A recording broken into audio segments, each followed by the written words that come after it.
A Werewolf Shifter Romance, written by Amelia Hart. Chapter 1. Blood on Innocent Hands. Era had learned 3 years ago that invisibility was the best survival strategy for an Omega working in the royal castle. Keep your head down, your voice soft, your movements quiet. Blend into the stone walls and wooden floors until the nobles forgot you existed. It had served her well, this self-imposed erasure, until tonight.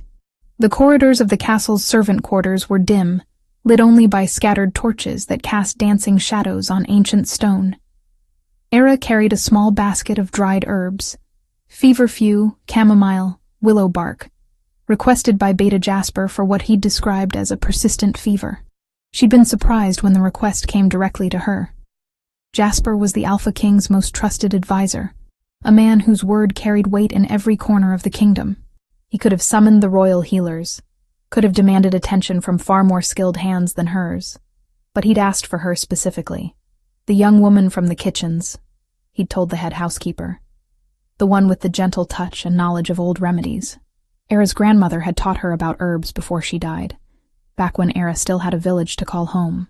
That was a lifetime ago, before she'd become just another orphaned Omega, wandering from place to place, looking for somewhere safe to disappear. She reached Jasper's door and knocked softly. No answer. A thread of unease wound through her chest, her wolf instincts prickling with something she couldn't quite name. She knocked again, harder this time. "Beta Jasper? I brought the herbs you requested." Still nothing. The door was slightly ajar. Era pushed it open slowly, and the smell hit her immediately. Copper and iron, thick and overwhelming. Blood. Fresh blood. Her basket fell from nerveless fingers, herbs scattering across the threshold. Jasper lay on the floor in a spreading pool of crimson, his tunic soaked through, multiple stab wounds visible even in the low light. His eyes were still open, still aware, and when they locked onto hers, desperate recognition flared in their depths. Era dropped to her knees beside him, hands hovering uselessly over the wounds. Too many. Too deep. She pressed her palms against the worst of them, trying to stem the flow. But blood welled between her fingers, hot and relentless. "Beta Jasper, hold on. I'll get help. His hand shot out and grabbed her wrist with surprising strength for a dying man. His lips moved, words coming out in broken gasps. "Bloodline. Of the moon." He coughed, and blood flecked his lips. "You need to run. Before they discover what? Who did this to you?" But his grip was already weakening, his eyes losing focus. He tried to speak again, his mouth forming shapes she couldn't quite make out. Something about hiding, about danger, about bloodlines that should have stayed buried. Then his hand fell away, and the light left his eyes completely. Era sat frozen, her hands covered in his blood, her mind struggling to process what had just happened. She needed to call for help, needed to find the guards, The door slammed open behind her. 4 guards poured into the room, weapons drawn, and the scene they found was damning in its simplicity. The Beta Jasper, murdered in his own chambers. Era, kneeling over his body, her hands and dress soaked in his blood. "Step away from him." The lead guard's voice cracked through the air. I found him this way. I was trying to help." "Step away now!" Era raised her blood-slicked hands in surrender, scrambling backward. One of the younger guards circled around her position, and his sharp inhale made her stomach drop. "Captain, there's a knife here, under her apron." No, that was impossible. She hadn't. The guard held up a blade, its edge wet with blood. It must have been kicked under her skirts during the chaos, planted there by whoever had actually committed this murder. "I've never seen that before," Era said, her voice shaking. "Someone else was here. They must have—" "Seize her." Rough hands grabbed her arms, wrenching them behind her back. Iron manacles clicked around her wrists, the cold metal biting into her skin. Era tried to explain, tried to make them understand, but the words tangled in her throat as panic clawed its way up her spine. They dragged her from the room, her feet stumbling over the threshold, leaving bloody footprints on the stone floor. Other servants had gathered in the hallway, their faces a mixture of shock and horror. Era saw Cook Margaret's hand fly to her mouth, saw young Thomas's eyes go wide with disbelief. "I didn't do this," Era called out to them, desperate for someone, anyone, to believe her. "I found him dying. I tried to help." "Save your lies for the interrogators," the captain said coldly. The dungeon was everything nightmares were made of. Damp stone walls that wept moisture, the smell of old fear and older suffering, darkness so complete it pressed against her eyes. They threw her into a cell and locked the heavy door, the sound of the bolt sliding home echoing in the silence. Era curled up on the thin layer of filthy straw that covered the floor, her blood-stained hands trembling. This couldn't be happening. Jasper had been alive when she entered the room, barely, and his killer must have fled just moments before she arrived. Someone had planned this, had timed it perfectly to ensure she would be the one found at the scene. But who? And why? The hours bled together in the darkness. Twice a day, guards came to question her, their methods growing progressively more brutal when she continued to maintain her innocence. They wanted her to confess, wanted her to explain why a lowly kitchen servant would murder one of the most powerful men in the kingdom. She had no answers that satisfied them. On the third day, a priest came to her cell. He was middle-aged, with kind eyes and a soft voice that seemed out of place in this hell. "Child," he said gently, "I'm here to offer you the comfort of confession. Whatever sins weigh upon your soul, the gods will grant forgiveness if you speak true." Era sat up slowly, her body aching from days on the stone floor. "I have nothing to confess, Father. I didn't kill Beta Jasper." The priest settled himself on a wooden stool just outside the bars. "Tell me what happened then. Sometimes speaking the truth aloud can bring clarity." So she did. She told him about the request for herbs, about finding Jasper dying, about the words he'd gasped before death took him. The priest listened without interruption, his expression thoughtful. These words he spoke, "bloodline of the moon." "Do you know what they mean?" "No, Father. I don't speak the old tongue. They mean bloodline of the moon." The priest leaned closer, and something in his voice changed, became sharper. "Did he say anything else? Mention any names, any places, any objects of importance?" A chill ran down Era's spine. There was something wrong about his intensity, about the way his eyes had gone cold and calculating despite the gentle tone. "No," she lied instinctively. "He died before he could say more." The priest, or whoever he really was, studied her for a long moment. Then he smiled, and it didn't reach his eyes. "I believe you, child. I think you're exactly what you appear to be. A simple servant caught in circumstances beyond her understanding." He stood, brushing dust from his robes. "May the gods grant you peace in whatever comes next." He left without offering any actual comfort or prayer, and Era's unease crystallized into certainty. That man had been searching for something specific, probing to see if Jasper had shared secrets before dying. And her ignorance had just saved her life, at least temporarily. 2 days later, everything changed. The cell door opened, and the dungeon master appeared with 2 guards. "You're to be prepared for execution," he announced without preamble. "The Alpha King has returned from his northern campaign and ordered judgment be carried out." Era's blood turned to ice. "When?" "Within the week. But there's been a change. The king's brother, Lord Cyrus, has argued that waiting risks allowing your conspirators time to attempt rescue. The execution has been moved to 3 days hence, under the full moon. 3 days. She had 3 days left to live. They dragged her to a washing room, where rough hands scrubbed the worst of the filth from her skin and hair. They gave her a clean shift to wear, white linen, the traditional garment for those about to face the headsman's blade. Then they returned her to the cell to wait for death. Era spent those 3 days in a haze of disbelief and terror. She'd had a hard life, yes, but she'd never imagined it would end this way. Executed for a crime she didn't commit, with no one to speak for her, no one to mourn her passing. On the final night, she barely slept. Through the small barred window high in her cell, she could see the moon rising, full and luminous. It seemed to pulse with light, and Era found herself transfixed by it, unable to look away. "I'm innocent," she whispered to the moon. "If there are any gods listening, Any spirits who care about truth. I'm innocent. The moon offered no answer. Dawn came too quickly. The guards arrived with first light, unlocking her cell and binding her wrists with rough rope. They led her up from the dungeon, through corridors she'd once walked freely, and out into the castle's main courtyard. A crowd had already gathered. Hundreds of people, nobles and commoners alike, packed into the space. A wooden platform had been erected in the center, raised 4 feet above the ground so everyone could witness justice being served. Ira's legs nearly gave out when she saw the execution block waiting at the platform's center. They hauled her up the wooden steps.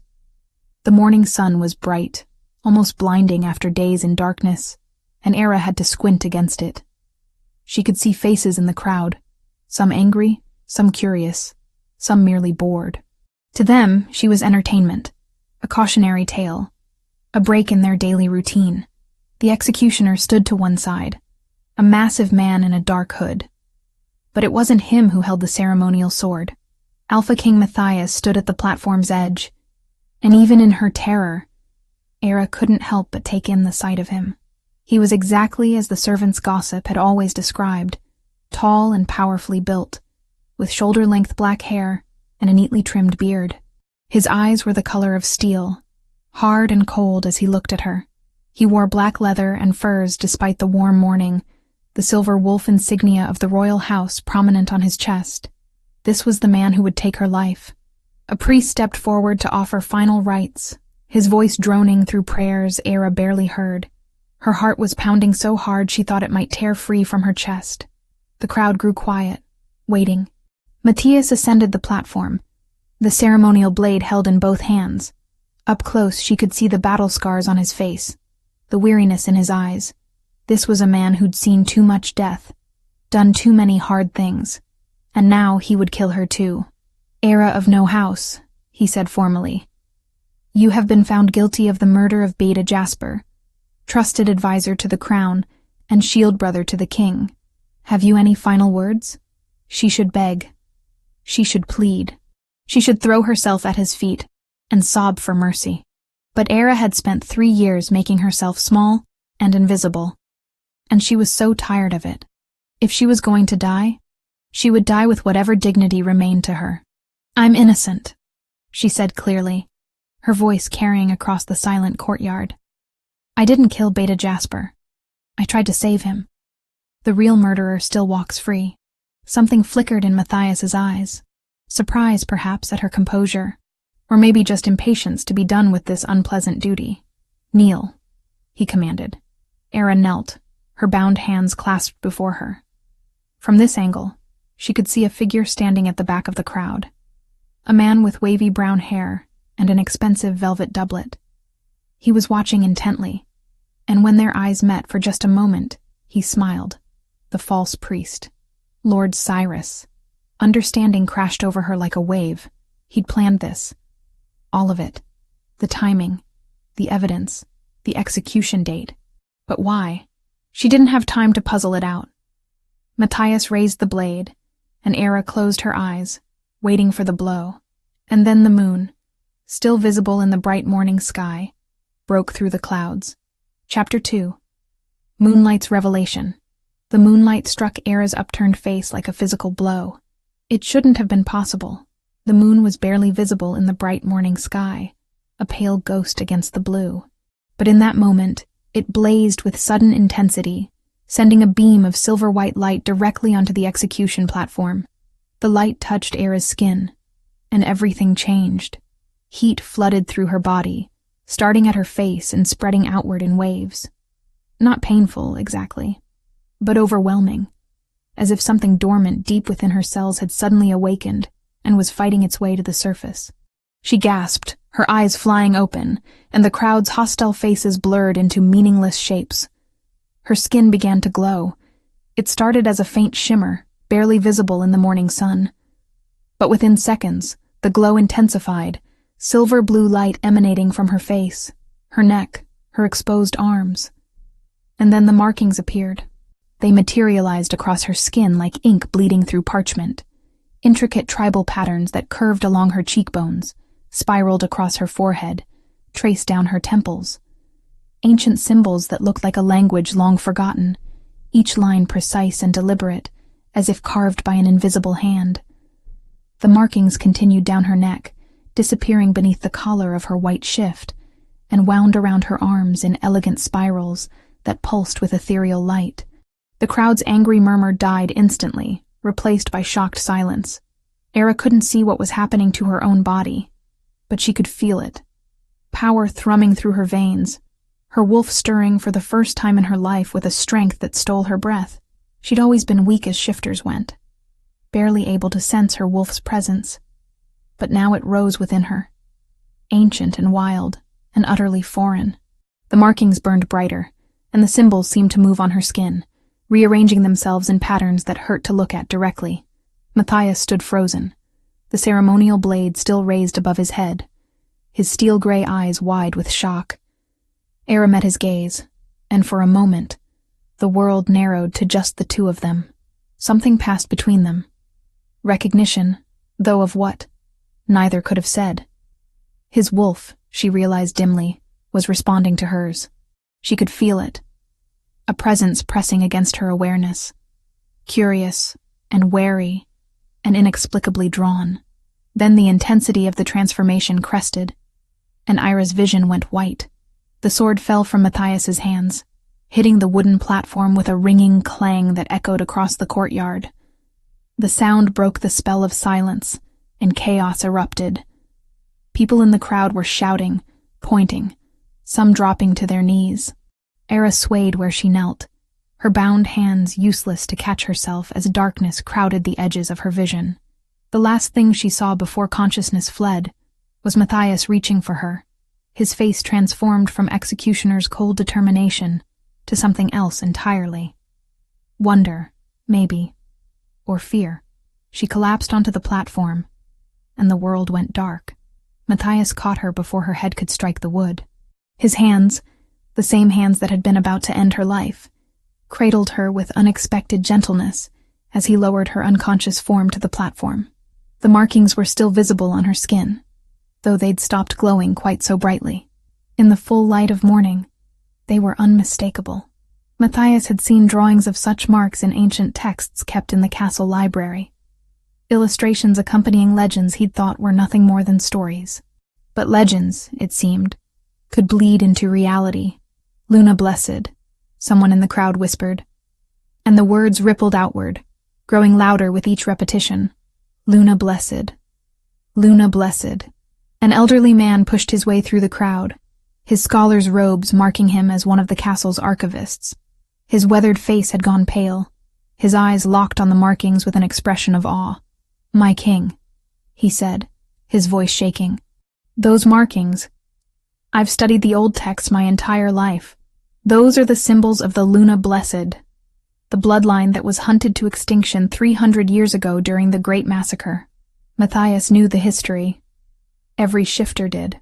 The Luna Blessed had been a rare lineage, Omegas born with the ability to bridge the physical and spiritual realms.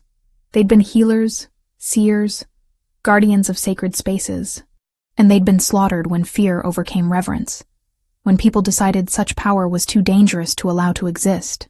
"That's impossible," Matthias said, though his eyes told him otherwise. "The Luna Blessed are gone. The last of them died centuries ago." Apparently not. The scholar knelt beside Era's unconscious form, studying the markings without touching her. "These symbols cannot be faked, Your Majesty.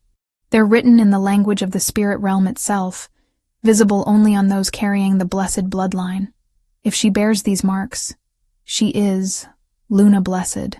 Another voice joined the conversation, an aged priestess who served in the castle's temple, her milky eyes suggesting blindness, but seeing far more than most. "There's more, Your Majesty. Luna Blessed are incapable of taking innocent life. Their very nature prevents it. If she bears these markings, she physically could not have murdered Beta Jasper." The words hit Matthias like a blow to the chest. He'd been about to execute an innocent woman. He'd stood over her with a blade raised, ready to end her life, and she'd been innocent all along. The real killer was still out there, still free, still unpunished, and Matthias had nearly completed their work by killing the one person who might hold answers. He had ordered executions before, but never on evidence this thin, never with doubt already gnawing at the edges of his certainty. If the moon itself had intervened to spare her, he would not compound his error by clinging to pride. He would find the truth, even if it meant unraveling his own judgment thread by thread. "Clear the courtyard," he commanded, his voice cutting through the chaos. "All of you, leave. Now." The crowd hesitated, reluctant to abandon such unprecedented drama, but the royal guards moved in to enforce the order. Slowly the courtyard emptied, though Matthias could see faces pressed against windows, people craning for a better view of the unconscious woman on the platform. Cyrus materialized at his elbow, his expression perfectly calibrated between concern and curiosity. "Brother, what's happening? I've never seen anything like this." Neither had Matthias. He looked down at Era's peaceful face, the markings still faintly glowing on her skin, and tried to reconcile this revelation with everything he'd thought he knew. "Get the healers," Matthias said, "and have chambers prepared in the royal wing. Guarded chambers. She stays under watch until we understand what this means." "Is that wise?" Cyrus's voice carried just the right note of caution. "We don't know what she is, what she's capable of. Perhaps the dungeon would be safer." "She's Luna Blessed," Matthias snapped. "She's sacred, and she's innocent of Jasper's murder, which means we have a killer walking free in this castle." He turned to face his brother fully. "You advised me to accelerate the execution. Why?" Cyrus didn't miss a beat. "You'd been away for weeks, brother. The castle was restless, demanding justice for Beta Jasper's murder. I thought swift action would satisfy them, prevent any conspirators from organizing a rescue attempt." He gestured to Era. "How was I to know she was anything other than what she appeared? A servant caught red-handed with a murder weapon." It was a reasonable explanation. Too reasonable, perhaps. But Matthias's thoughts were scattered, his wolf still agitated by the woman's proximity. He couldn't think clearly, not with her unconscious form in his arms, not with those marks glowing against her pale skin. "Just get the healers," he repeated. 4 servants appeared with a stretcher, but Matthias found himself reluctant to release her. There was something about touching her, about holding her, that made his wolf settle in ways he didn't understand. Finally, he forced himself to lay her carefully on the stretcher. As they carried her away, Cyrus moved to follow, but Matthias caught his arm. "You'll tell no one about this, not until we understand what we're dealing with." "Of course." Cyrus nodded solemnly. "Though I fear word has already spread. Half the kingdom saw what happened here." He was right. There was no containing this. By nightfall, every pack within riding distance would know that a Luna Blessed had appeared in the Alpha King's castle. Matthias watched them carry Era through the castle doors, then turned to look at the spot where she'd knelt, where he'd stood ready to end her life. The ceremonial sword still lay where it had fallen, sunlight glinting off the blade. He'd felt something when their eyes met, just before the transformation. His wolf had recognized something in her, had strained toward her with an intensity that left him shaken. That shouldn't have been possible. He was the Alpha King, the most powerful shifter in the realm, and he'd never had such a visceral reaction to anyone. What was she? Really? And why had Jasper been killed the very night he'd requested her presence in his chambers? Matthias picked up the sword, noting how his hand trembled slightly. Jasper had been more than his beta, more than his advisor.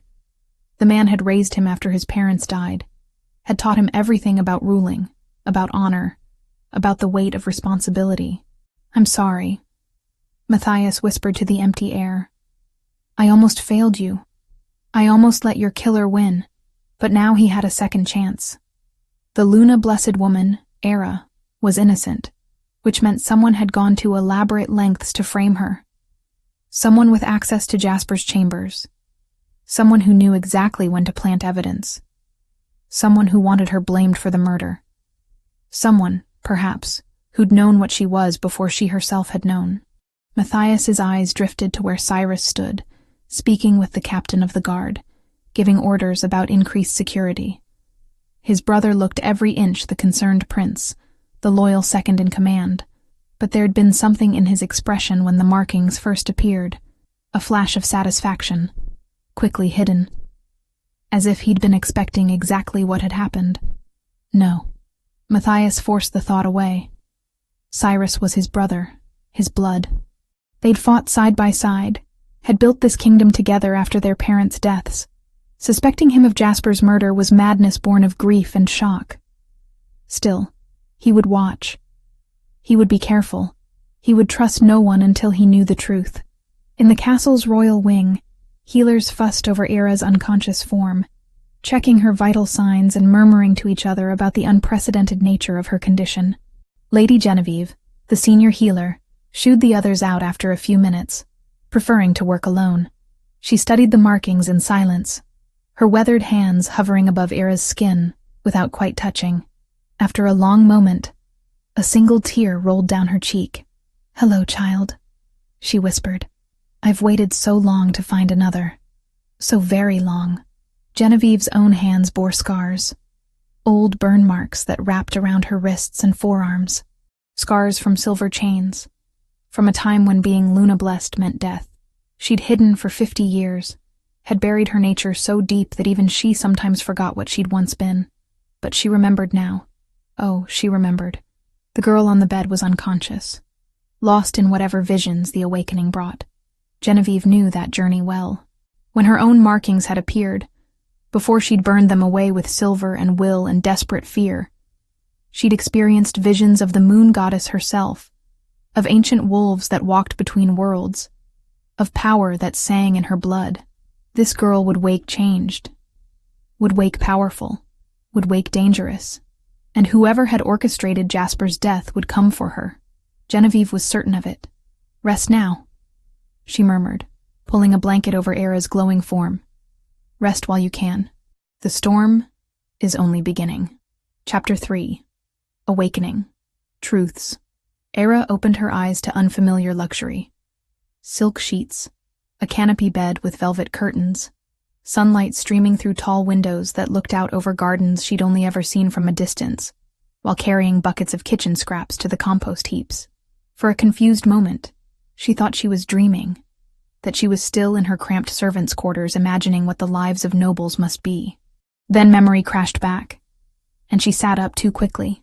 The execution, the moonlight, the burning sensation as something ancient and powerful had torn its way through her skin, the silver-blue markings that had appeared on her body, glowing with otherworldly light, the shocked faces of the crowd, Alpha King Matthias dropping his sword, and then nothing. Darkness. Era looked down at her arms, half expecting the markings to have vanished, to have been nothing more than a fever dream conjured by terror. But they were still there, etched into her skin in intricate patterns that seemed to shimmer even in ordinary daylight. The symbols curved along her forearms, spiraled around her wrists, continued up past the sleeves of the clean white nightgown someone had dressed her in. She touched one of the markings hesitantly.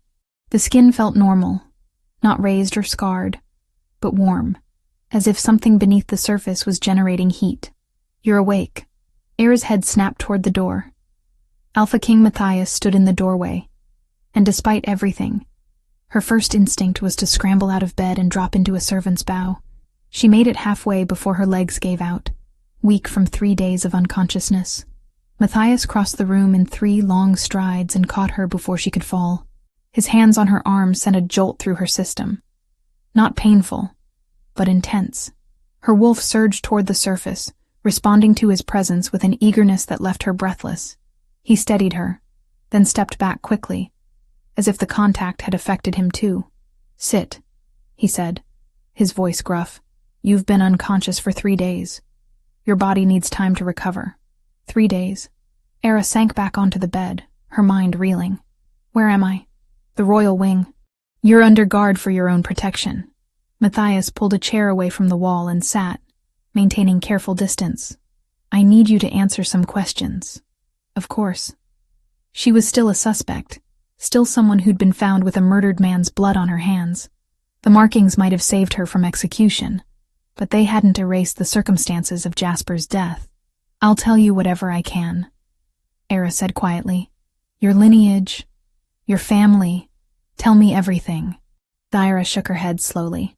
"There's nothing to tell, Your Majesty. I'm an orphan. I never knew my parents. My grandmother raised me in a small village north of here until I was 14. When she died, I left. I've been moving from place to place ever since, taking whatever work I could find. I came to the castle 3 years ago, and I've worked in the kitchens ever since. And your grandmother, did she ever mention anything about your bloodline? About being special or different? No. She was a healer, knew herbs and remedies. She taught me what she knew, but she never said anything about— Era gestured helplessly at the markings on her arms. About this. Matthias studied her face as if trying to determine whether she was lying. Era met his gaze steadily. She had nothing to hide, no secrets about her past, because her past was exactly as empty as she'd described. After a long moment, he stood and moved to the door. Wait here, as if she could go anywhere else. Era watched him leave, heard him speaking to someone in the hallway. Minutes later, he returned with 3 elderly men in scholars' robes, their arms laden with ancient books. These are the royal archivists, Matthias said. They've spent the past 3 days researching everything we know about Luna Blessed. Tell her. The eldest of the 3 stepped forward, setting his books on a nearby table. His hands shook slightly. Whether from age or excitement, Era couldn't tell. My lady, he began, and Era almost laughed at the title. The markings you bear are unmistakable. They identify you as one of the Luna Blessed, a bloodline we believed extinct for nearly 3 centuries. But what does that mean? Era asked. What am I? The scholar opened one of his books, revealing an illustration of a woman covered in markings identical to Era's. Luna Blessed are not simply Omegas, though that's the rank they hold within pack hierarchy. They're something older, something that existed before the modern pack system. They're bridges between our physical world and the spiritual realm. Healers, seers, guardians of sacred spaces. Another scholar chimed in, his voice trembling with academic fervor. The texts describe abilities that seem impossible. Sensing truth from lies, healing wounds that should be fatal, finding places hidden by ancient magic. They were revered as gifts from the moon goddess herself. Were, Era repeated, catching the past tense. What happened to them? The 3rd scholar's expression darkened. Fear. 300 years ago, during a period of political upheaval, someone started a rumor that Luna Blessed were using their powers to manipulate pack leaders, to control bloodlines, to subvert the natural order. What started as whispers became accusations, became persecution, became massacre. Within a decade, they were gone, hunted down and killed, their knowledge destroyed, their sacred places burned. Silence fell over the room. Era looked down at her hands, at the markings that proclaimed her membership in a murdered people. But the most important detail, Matthias said, his voice cutting through her shock, is this. Luna Blessed are physically incapable of taking innocent life.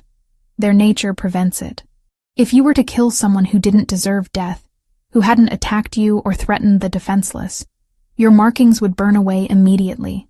The spiritual power that sustains them would reject you. Understanding dawned slowly. So I couldn't have killed Beta Jasper. No, you couldn't have, which means someone else did, and they went to great lengths to frame you for it. Matthias dismissed the scholars with a gesture, waiting until they'd gathered their books and left before continuing. The investigation into Jasper's death has been reopened. But until we find the real killer, you remain in danger. You'll stay here, in these chambers, under constant guard. So I'm still a prisoner, just in a nicer cell. You're under protection, Matthias corrected, but his tone suggested he understood the distinction was largely semantic. Whoever killed Jasper knew what you were before you did. They chose you specifically to frame for the murder. That level of planning suggests they're still watching, still dangerous. He was right, Era knew, but being trapped in luxury was still being trapped. After Matthias left, Era spent hours exploring the confines of her gilded cage. The chambers were larger than any space she'd ever occupied. A bedroom, a sitting room, even a small bathing room with an actual copper tub. Servants brought her meals, far finer than anything she'd eaten while working in the kitchens. But guards stood outside her door at all times, and when she tried the handle, she found it locked from the outside. The days began to blur together. Era slept fitfully, her dreams full of strange imagery. Wolves made of starlight, ancient forests that sang with power, the face of an old woman she'd never met but somehow recognized. She'd wake with her heart racing, the markings on her skin glowing faintly in the darkness. And there were other changes. Subtle at first, then increasingly impossible to ignore.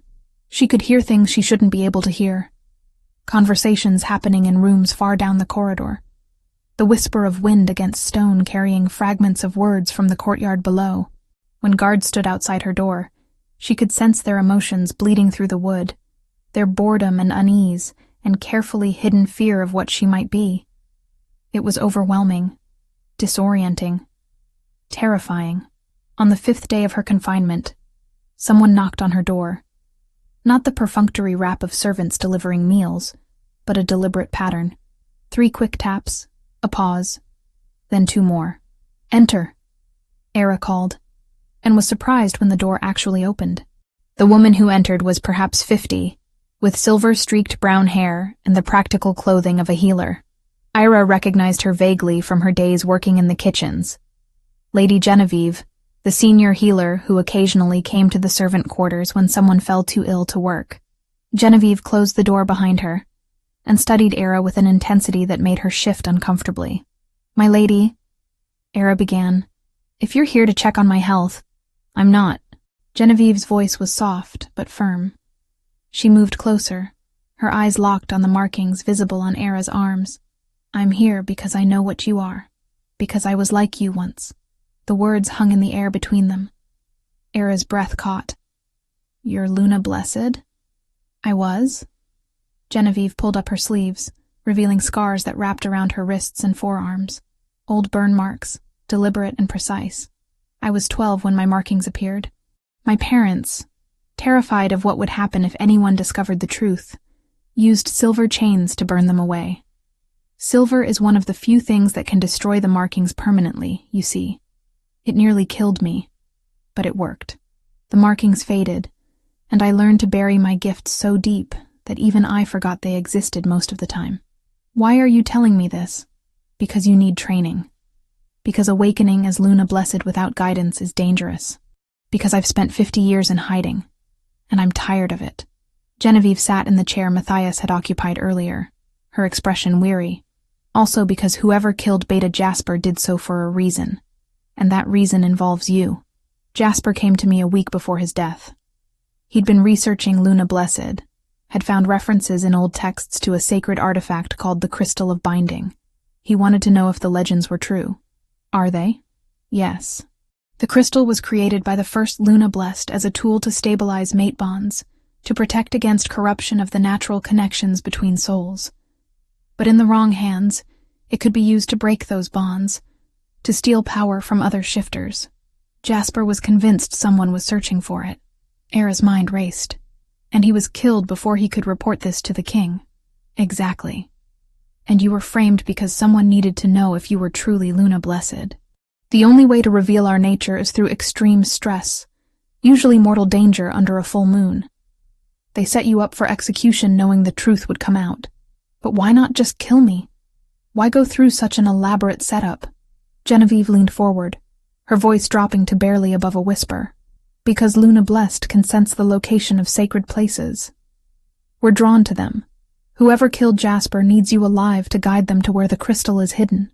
They just need to make you trust them first. A chill ran down Era's spine. She thought of the false priest who'd visited her in the dungeon. The 2 careful questions about what Jasper had said. The execution scheduled specifically for the full moon. Someone was manipulating events with terrifying precision. What do I do? Learn, quickly. Genevieve stood. I'll visit when I can. Teach you to control your gifts. The most important thing right now is learning to shield your thoughts and emotions. If you can sense others, there's a chance others with power can sense you too. You need to learn to close yourself off, to protect what's in your mind. Over the next several days, Genevieve returned whenever she could steal time away from her healer duties. She taught Era meditation techniques, ways to visualize walls around her consciousness, methods to control the flood of sensory information that threatened to overwhelm her. It was hard, exhausting, but gradually, Era began to gain some measure of control. She learned to dampen the constant awareness of others' emotions, to filter out the background noise of wind-whispered conversations. She learned to make her own thoughts smooth and opaque, so anyone trying to read her would find nothing but calm surface.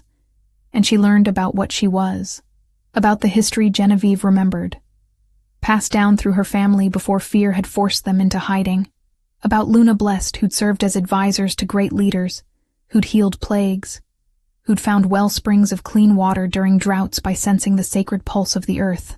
"We weren't meant to hide," Genevieve said during one lesson.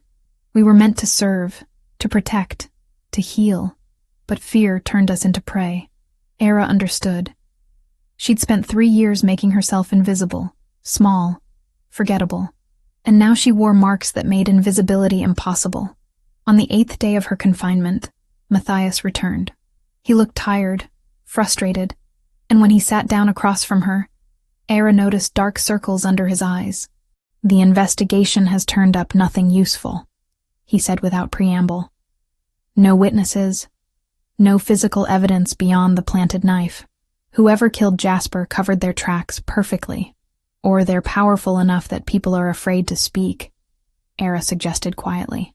Matthias's jaw tightened, but he didn't disagree. "I wanted you to know. You're no longer under suspicion. Officially, the charges have been dropped. But I'm still not free to leave. For your own safety." Era nodded, unsurprised. She was valuable now, a rare artifact that needed protecting. Whether that protection was for her benefit or someone else's remained to be seen. After he left, she stood at the window, looking out over the castle grounds. Somewhere out there, a killer walked free. Someone who'd murdered a good man, who'd tried to have her executed, who apparently needed her for something involving an ancient and dangerous artifact. And she was locked in a tower, unable to run, unable to hide, unable to do anything but wait for whatever came next. The moon rose over the castle walls, and Ira's markings began to glow softly in response. She was Luna Blessed, bridge between worlds, vessel of ancient power. She just wished someone had bothered to ask if she wanted to be. Chapter 4. Unveiled Manipulations. The isolation was beginning to wear on Era's nerves. 10 days had passed since her awakening, 10 days of gilded captivity in chambers that grew more suffocating with each sunrise. Genevieve's training sessions provided brief respite, teaching her to control the overwhelming flood of sensations that came with her Luna-blessed nature.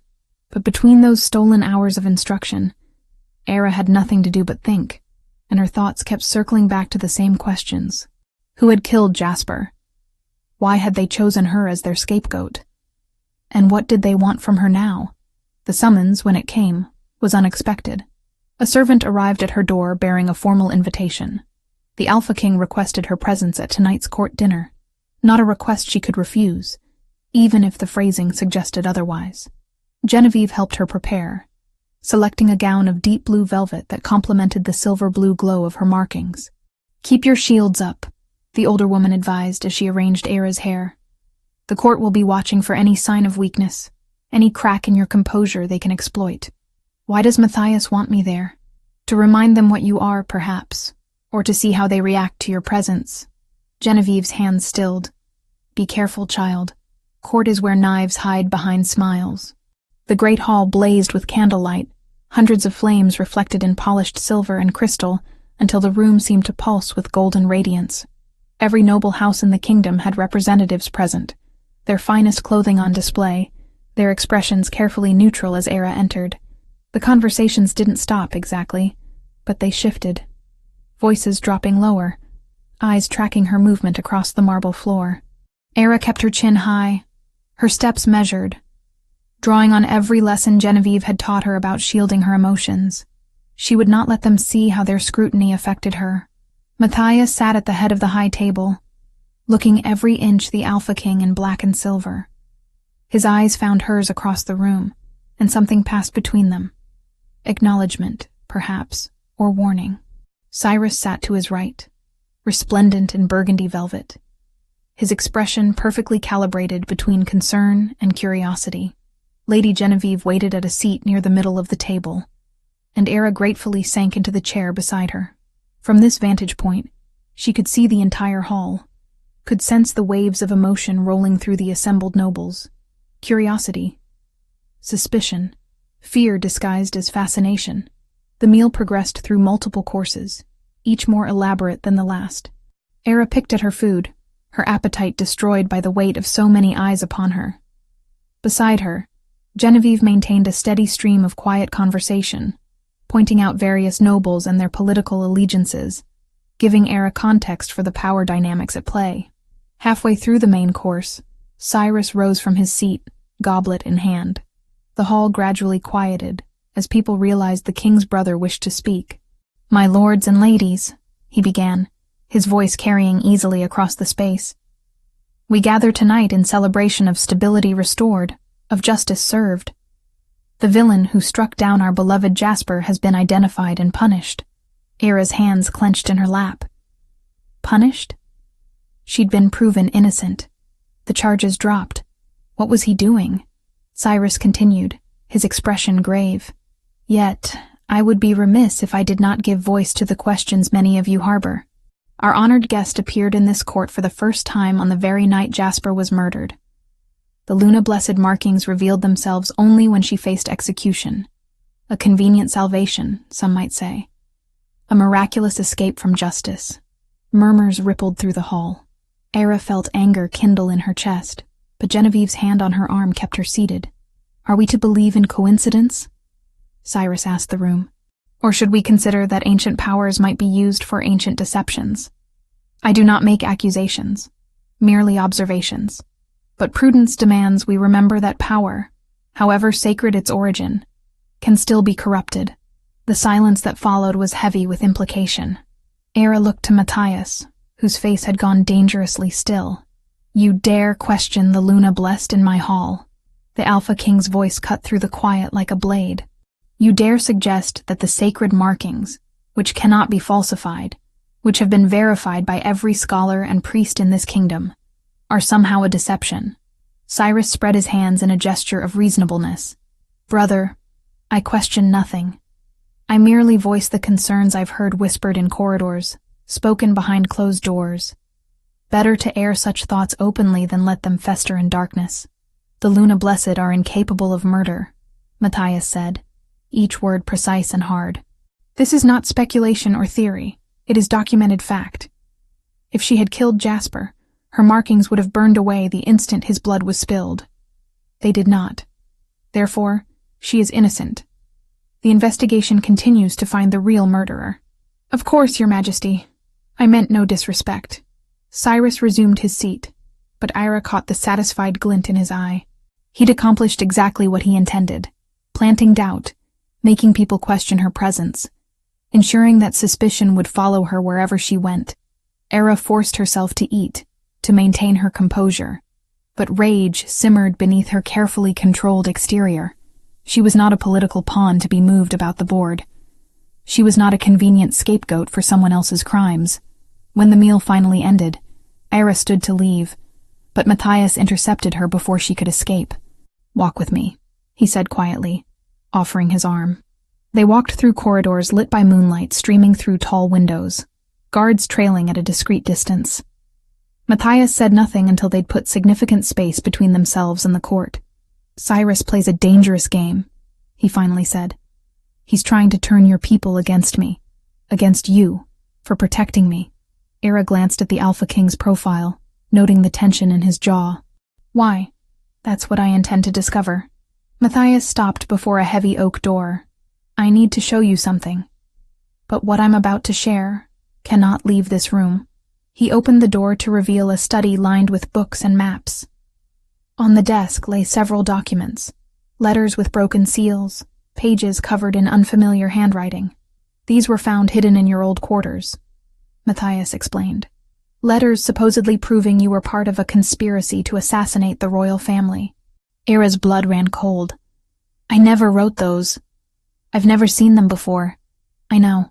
Matthias picked up one of the letters, studying it. "The forgery is clumsy, the handwriting inconsistent.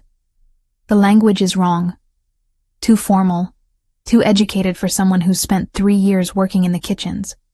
And most damning of all, they were discovered too easily, as if someone wanted them found, someone trying to keep suspicion on me, or someone trying to distract from themselves. Matthias set the letter down and turned to face her fully. You've already been proven incapable of murder. Any rational person examining these letters would immediately recognize them as false, which means whoever planted them either doesn't understand how Luna Blessed Nature works, or they don't care about being believed. They just want to muddy the waters, make people doubt, create chaos. Era's mind raced. They need me alive for something, but they also need to control how others perceive me. Exactly. Matthias ran a hand through his dark hair, frustration evident in every line of his body. Someone is playing both sides of this game, keeping you alive but discredited, protected but imprisoned. They want you accessible but powerless. Era moved to the window, looking out over the moonlit gardens. Her markings began to glow faintly in response to the lunar light, and she felt that now familiar surge of power running through her veins. Jasper came to my room that night for a reason, she said slowly. He requested me specifically. What if he was trying to warn me? What if he'd discovered something about my bloodline and was killed before he could reveal it? Then his murderer would have needed to silence him quickly and frame someone who could later be useful. Matthias joined her at the window.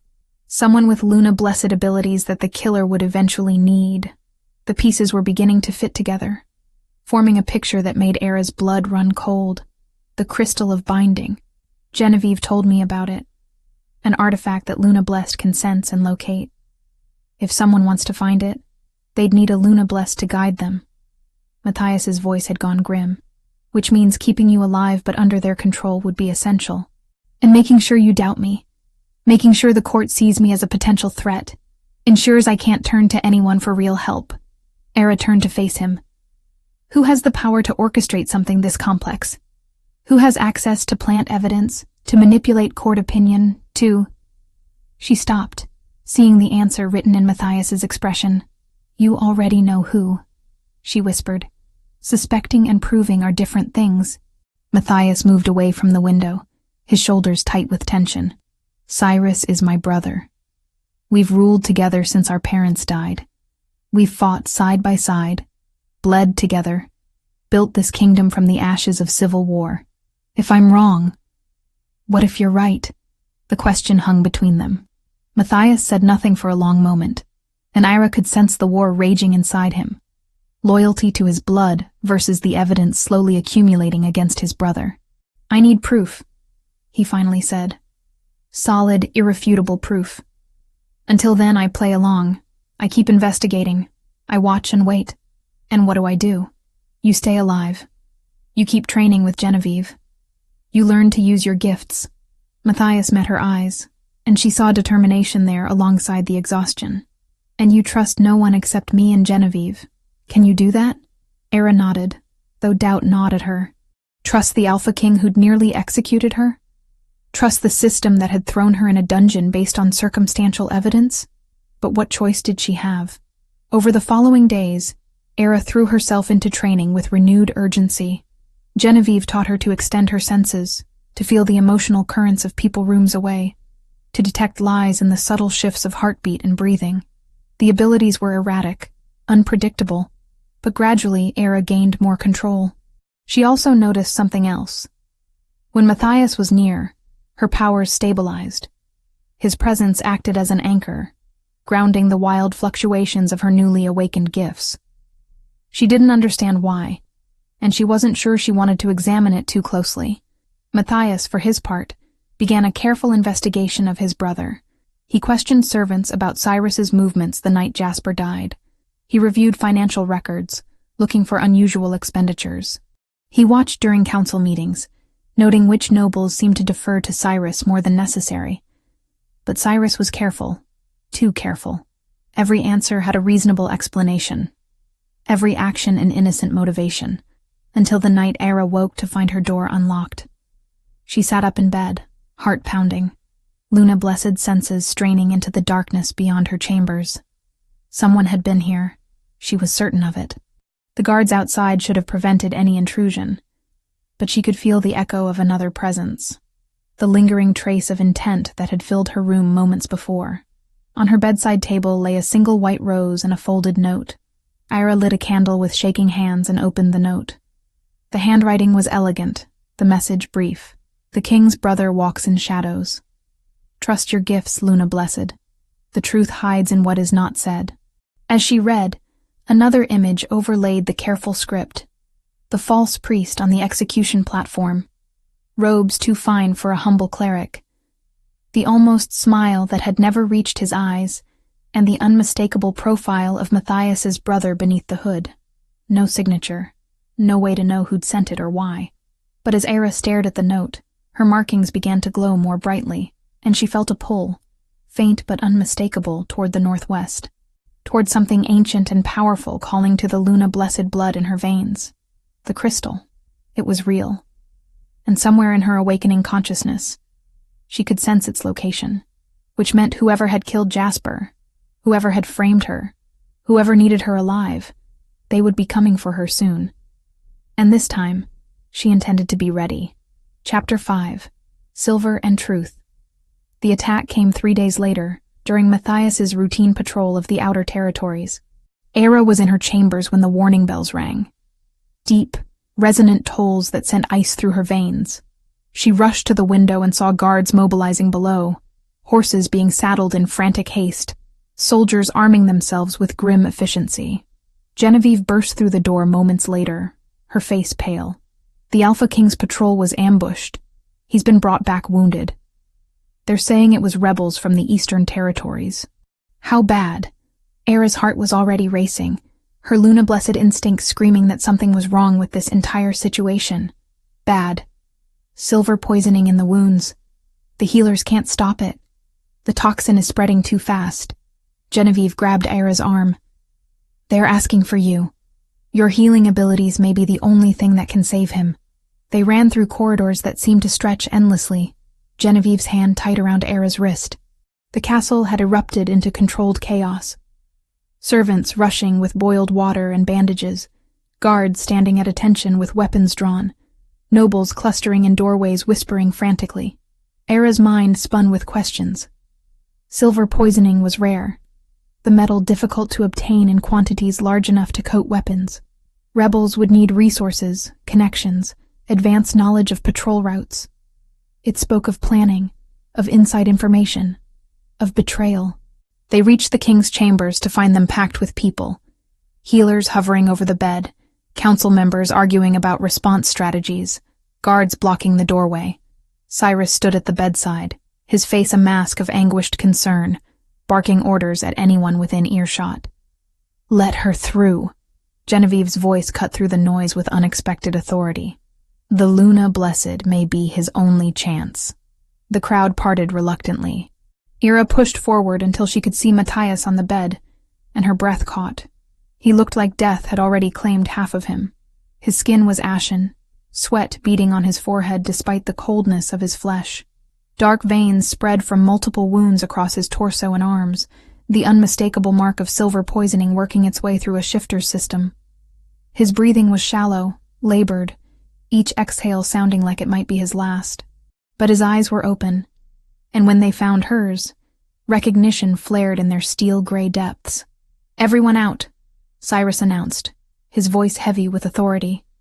Give the Luna Blessed space to work. If there's any hope. No. Era's voice was sharp. She turned to face Cyrus, her Luna Blessed senses suddenly screaming danger. Lady Genevieve stays, and I need silence to concentrate. Cyrus's expression flickered, just for a moment, with something that might have been annoyance. But he nodded graciously. Of course. Whatever you need. We'll wait outside. The room emptied slowly, nobles and guards filing out with backward glances. Era watched Cyrus leave last, noting how his eyes lingered on Matthias's prone form, how his hand rested briefly on the doorframe as if anchoring himself. The moment the door closed, Genevieve moved to lock it. What are you? He set this up. Genevieve's voice was barely above a whisper. Cyrus orchestrated this attack. I'd stake my life on it. How do you know? Because silver poisoning of this severity requires specific knowledge of shifter physiology. The placement of these wounds is too precise. They're designed to spread the toxin rapidly while avoiding immediately fatal damage. Whoever did this wanted Matthias brought back alive, but dying. They wanted time for something. Era looked down at Matthias, whose eyes had closed, his breathing growing more erratic. Time for what? For you to save him. For you to create a bond. Genevieve moved to the bedside, her expression grim. Luna-blessed healing at this level requires deep spiritual connection. You'll have to open yourself completely to save him. Mind, soul, the innermost parts of your consciousness.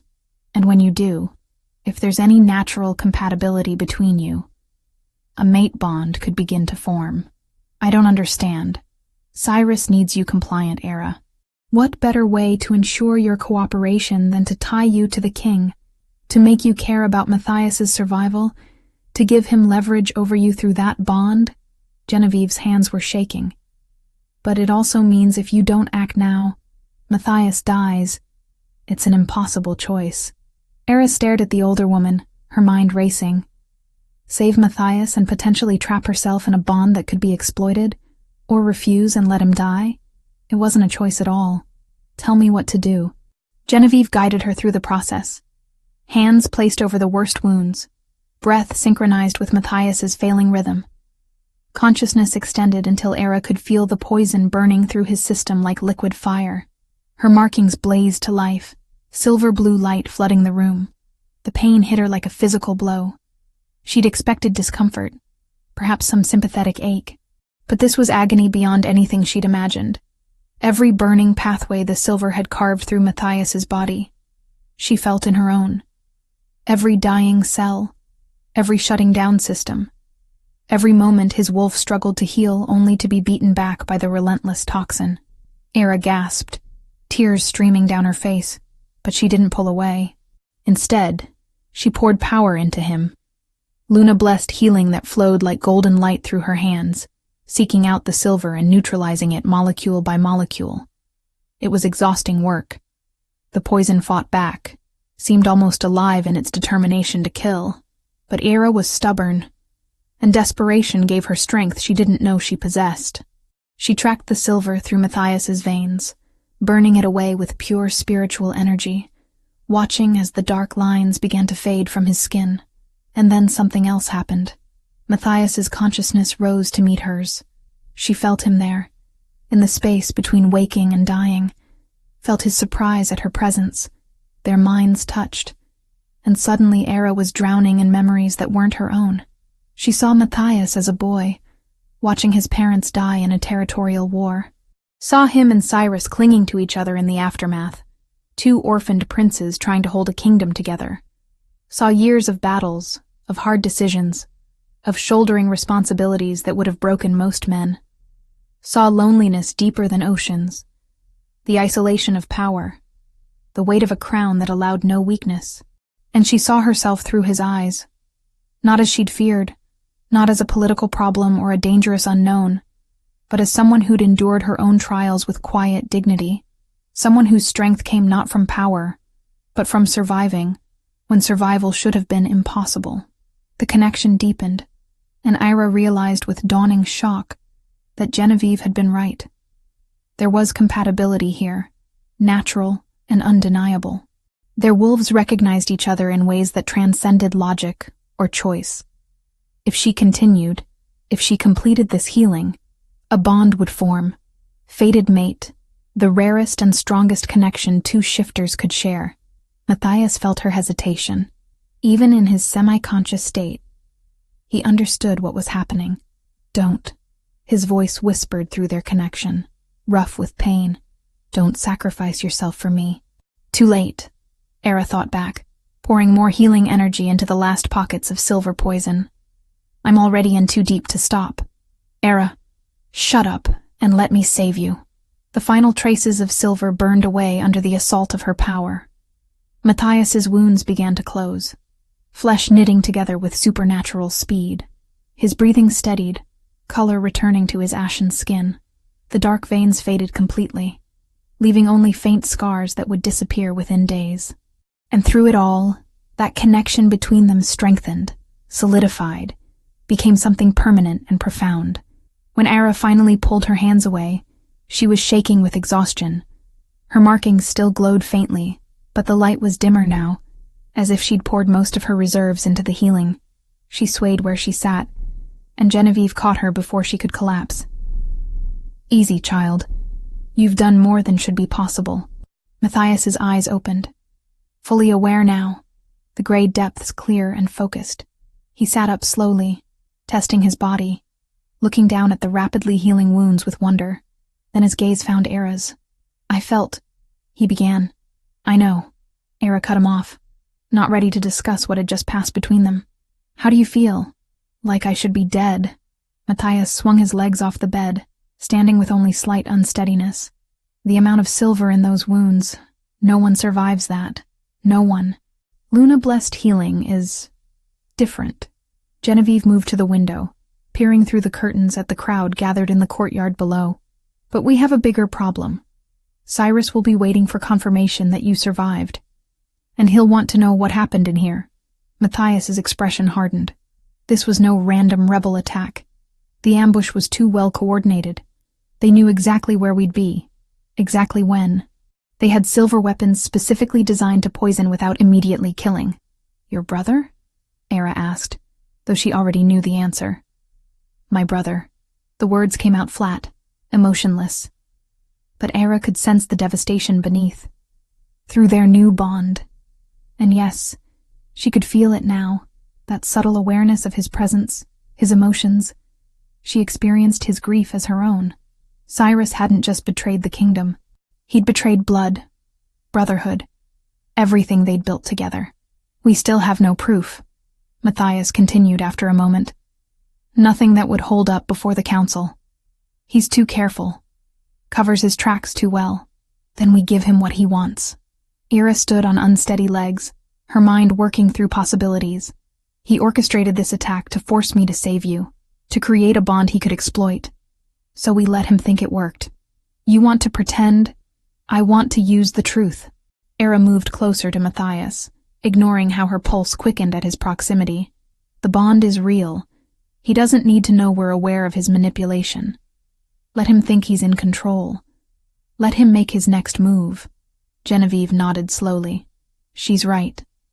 If Cyrus believes you're both grateful for his support during this crisis, if he thinks Ira is emotionally compromised by the mate bond, and therefore easier to manipulate, he'll accelerate whatever plan he has for the crystal." Matthias finished the thought, his expression grim. "He'll try to move Ira out of the castle, somewhere remote where he can control the situation completely." A knock at the door made them all freeze. Cyrus's voice came through the wood, carefully modulated concern evident in every syllable. "Brother? Is everything all right? May we enter?" Matthias and Ira exchanged a look. Through the bond, she felt his determination, his rage carefully controlled beneath a mask of grateful relief. She gave a tiny nod. "Enter," Matthias called. The door opened to reveal Cyrus, followed by half the council and most of the castle's nobles. They crowded into the room, eyes wide as they took in the scene. Matthias standing, clearly recovered, the wounds on his torso already faded to pink scars. Era sitting nearby, exhausted but alive. "Gods be praised," Cyrus breathed, rushing forward to embrace his brother. "We feared the worst. The healers said the poison was beyond their skill, that nothing could be done. But she saved you. The Luna Blessed saved you." Over Cyrus's shoulder, Matthias caught Era's eye. She saw the acting for what it was, the perfectly calculated display of brotherly love, the gratitude that rang hollow to anyone truly listening. "She did," Matthias agreed, extracting himself from the embrace. "I owe her my life. The kingdom owes her," Cyrus amended. He turned to Era, and for just a moment, she saw satisfaction in his eyes before he masked it. "My lady, you have our eternal gratitude. To think, if we'd executed you as planned." He shook his head as if the thought was too terrible to contemplate. "Fate works in mysterious ways." "Indeed it does." Era kept her voice soft, submissive, playing the role of exhausted healer grateful for acknowledgement. "But through the bond, She felt Matthias's dark amusement at her performance. The council members pressed forward with questions, with praise, with political maneuvering disguised as concern. Through it all, Cyrus watched with that satisfied expression, barely hidden. He'd gotten what he wanted. The king saved by Luna blessed intervention.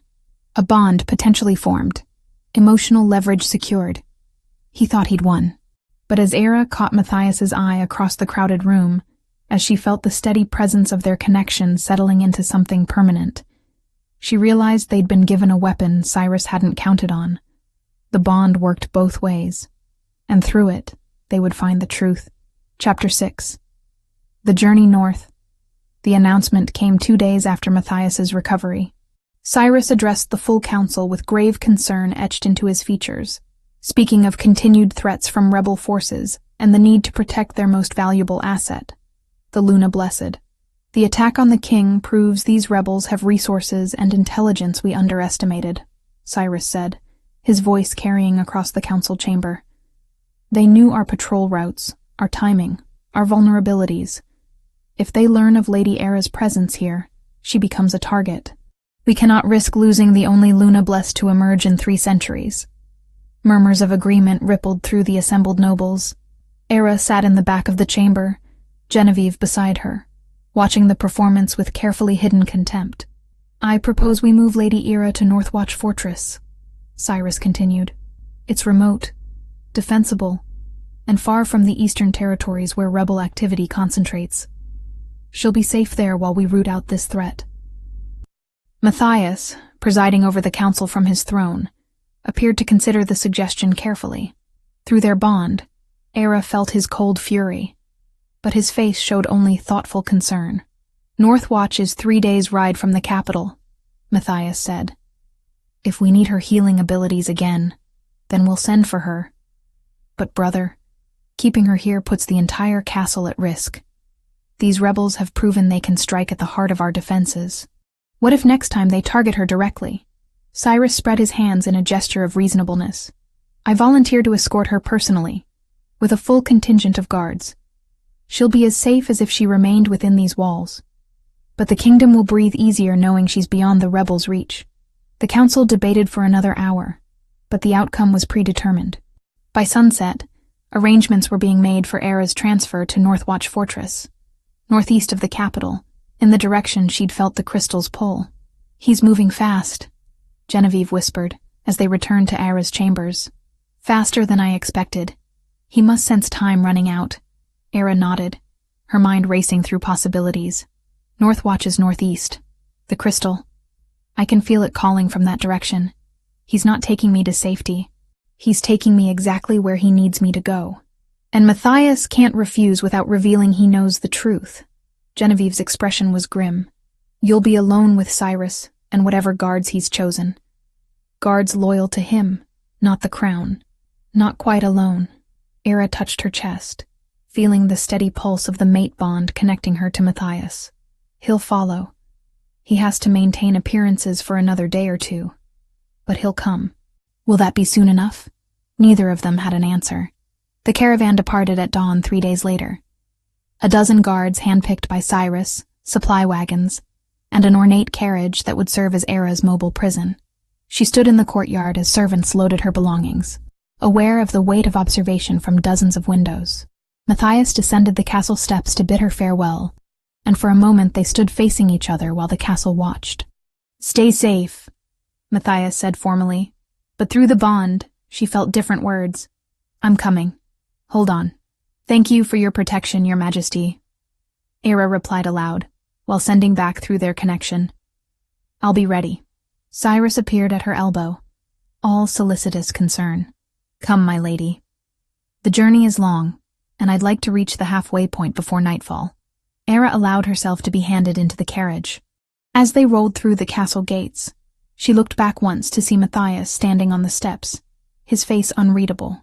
Then they turned a corner, and the castle disappeared from view. The first day of travel was uneventful. Cyrus rode alongside the carriage, occasionally checking on her comfort, playing the role of devoted protector with skill that would have been impressive if it weren't so calculating. Era maintained her facade of grateful compliance, speaking little, watching the landscape change from cultivated fields to wilder forests. Through the bond, she felt Matthias's presence like a compass point, distant but constant, growing gradually closer as he followed with his own contingent of loyal guards. They made camp that first night in a clearing beside a stream. Ira was given a tent separate from the guards, comfortable enough but clearly monitored. She lay awake long after the camp quieted, extending her Luna-blessed senses outward, mapping the positions of guards, noting which ones Cyrus spoke to in low voices, identifying the patterns of watch rotations. On the second day, the terrain grew more rugged. Hills rose around them, thick with pine and oak, the road narrowing to barely more than a cart track. Cyrus seemed increasingly energized, checking maps frequently, his earlier pretense of casual protection giving way to focused purpose. During a midday stop, he approached Era's carriage with an expression of studied casualness. "My lady, I wonder if I might ask you something. Have you felt anything unusual during our journey? Any sensations that might be related to your Luna-blessed nature?" Era kept her face carefully neutral. "Unusual how, my lord?" "I've read that your kind can sense sacred places, locations of power. I thought perhaps being so far from the city's distractions, you might notice such things more clearly." His eyes were sharp, watchful, despite the lightness of his tone. She'd been expecting this question. "I feel the natural world more strongly, yes. The forest has a certain vitality to it. But I'm still learning to interpret these sensations. Lady Genevieve was only beginning my training." Of course. Cyrus smiled, but Era caught the flash of frustration he couldn't quite hide. "Well, if you do notice anything particularly strong, please inform me. Such knowledge could be valuable for protecting future Luna-blessed who emerge," as if he cared about protecting anything except his own ambitions. That afternoon, they entered truly remote territory. The road became rougher, the forest pressing close on either side. Era felt the pull growing stronger. Northwest. Always northwest. A magnetic attraction she couldn't have ignored even if she'd wanted to. The crystal was close now, perhaps only miles away, and Cyrus knew it. She could see it in the tension of his shoulders, the frequency with which he checked the maps, the way he kept glancing at her carriage as if trying to read her thoughts through the wooden walls. They made camp earlier than usual that evening, in a clearing that seemed chosen for purposes beyond simple convenience. Era noted how it commanded views of the surrounding terrain, how easily it could be defended, or how easily someone could be trapped there. As twilight gathered, Cyrus requested her presence at the central fire. Era emerged from her tent to find most of the guards conspicuously absent, sent on various errands that left only 3 men, all wearing expressions of barely concealed hostility, standing watch. "Join me, please." Cyrus gestured to a seat across the fire from him. "I thought we might speak more candidly, away from the formality of court." Era sat, every sense alert, the bond with Matthias thrumming with warning in the back of her consciousness. He was still hours away, too far to help if the situation turned dangerous. "You're a fascinating woman, Lady Era," Cyrus began, his voice friendly, but his eyes cold. "Appearing from nowhere, bearing marks thought extinct, saying the king's life. Some might call it destiny. I call it circumstance, my lord." "Do you?" He leaned forward, firelight casting sharp shadows across his face. "Tell me, when Jasper died, what exactly did he say to you?" The question caught her off guard. Era forced herself to remain calm, to remember the lies she'd told in the dungeon when the false priest had questioned her. He spoke of the moon, of bloodlines, but his words were unclear, broken by pain. I couldn't understand most of it. Nothing about artifacts, about sacred places, about crystals. There it was. The real reason for this conversation. The truth he'd been circling since the journey began. Era met his gaze steadily. "He was dying, my lord. If he spoke of such things, I didn't comprehend them."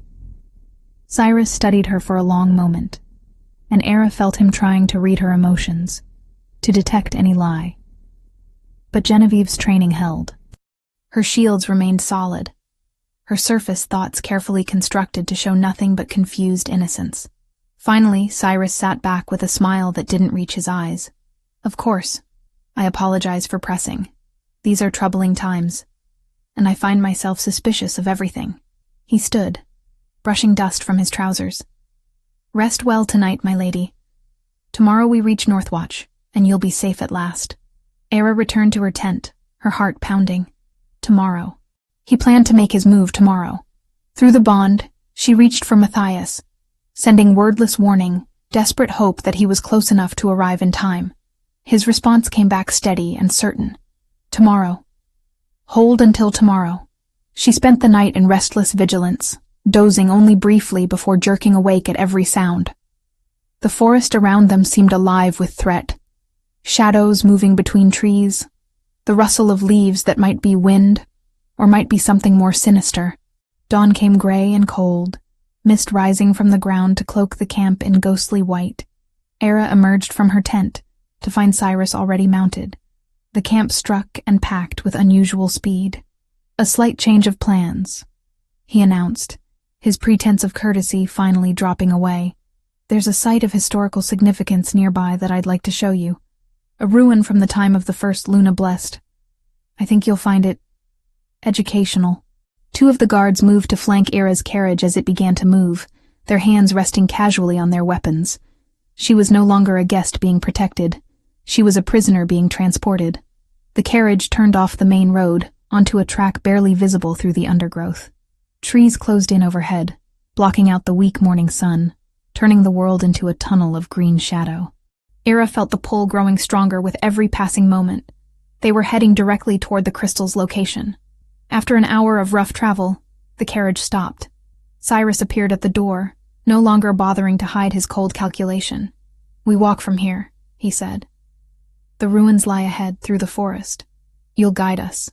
I don't know the way, Era protested. Cyrus grabbed her arm, his grip bruising. Don't lie to me.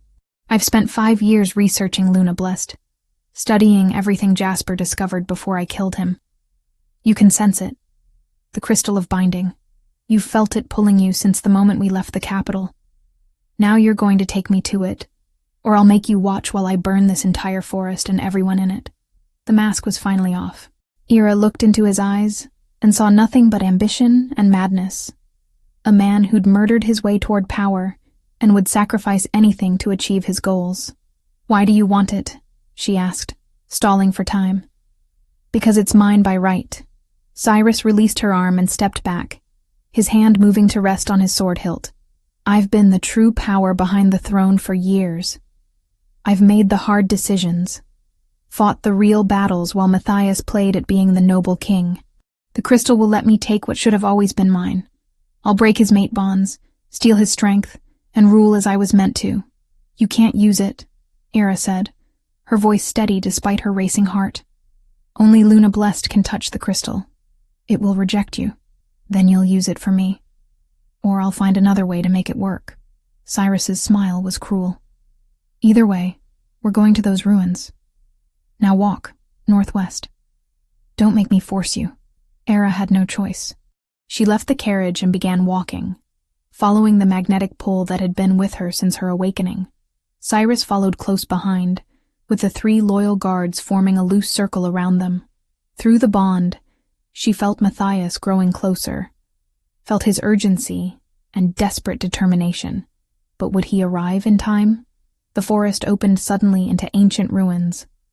Stones worn smooth by centuries, archways that led nowhere, the remnants of what had once been a temple.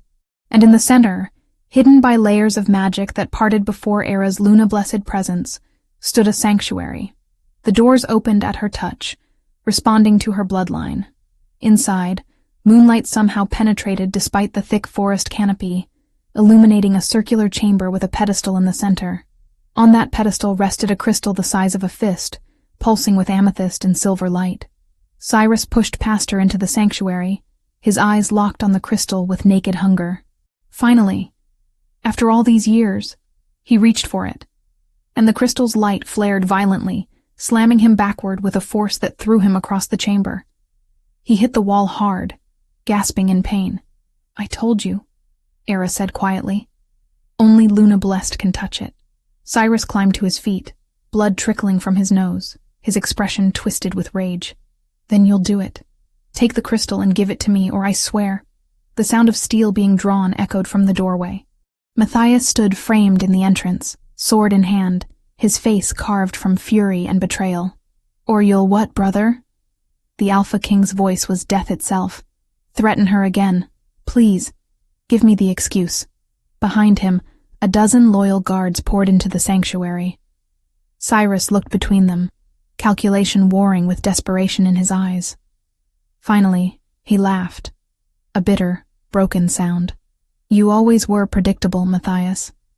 Always the hero, always arriving just in time." He drew his own blade. "Fine. Then we'll settle this the old way, as brothers should have settled it years ago." Chapter 7. Sacrifice and Shattered Bonds. The sanctuary held its breath as the two brothers faced each other across ancient stone, years of shared history and recent betrayal, heavy in the air between them.